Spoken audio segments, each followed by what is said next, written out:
Nagsorry pala ang kapuso aktres ni si Carla Abellana sa aktres beauty queen na si Kelly Day nang mag-cross ang kanilang landas sa isang event.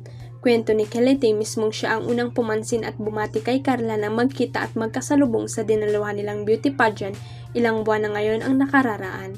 Anong connect na dawit noon si Kelly sa hiwalay ni na Carla at Tom Rodriguez kung saan marami ang nagpalagay na siya ang third party sa breakup ng dating mag-asawa. Nagkasama sina Tom at Kelly sa kapuso series na The World Between Us na pinagbidehan ni na Alden Richards at Jasmine Curtis Smith. I met Carla at an event a few months ago. I was hosting a pageant and siya yung isang judge. So we met like salubong in the doorway and then I said, "Hi Ate Carla, I just wanna let you know that I didn't have anything with Tom." And she just apologized na and I got involved in terms of like the rumors, but she knows na I didn't have any part to it.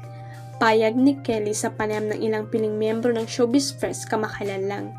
Sabi ng beauty queen January 2024 nang magkaharap sila ni Carla at in fairness, nagbeso pa raw sila that time. Diretsang sinagot ng komedyanteng si Aura Briguela ang isang netizen na sumisita sa kanya ukol sa pagpaparte. Nag-upload kasi ang anak-anakan ni Vice Ganda sa kanyang Instagram ng larawan nila ng award-winning actress na si Nadine Lostri. Energy doesn't lie, saad ni Aura sa kanyang caption. Agad namang umani ng samut-saring reaksyon mula sa kanyang mga kaibigan at tagahanga ang naturang larawan nila ni Nadine. Marami ang natuwa at pumuri sa dalawa ngunit hindi rin talagang maiiwasang may mga tao na magkokomento ukol sa nagdaang issue ni Aura.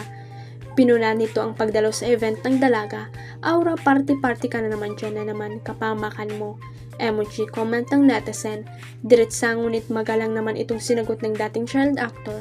"FYI po, I don't party anymore. Opening po yan ang new dance studio ng A-Team Zero Studio." Pagpapaliwanag ni Aura. Nag-reply naman ang netizen sa sagot niya, "Okay, ingat po lagi."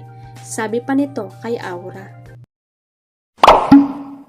Huwag kalimutang i-click ang subscribe button at i-ring ang notification bell para sa latest at legit chika updates.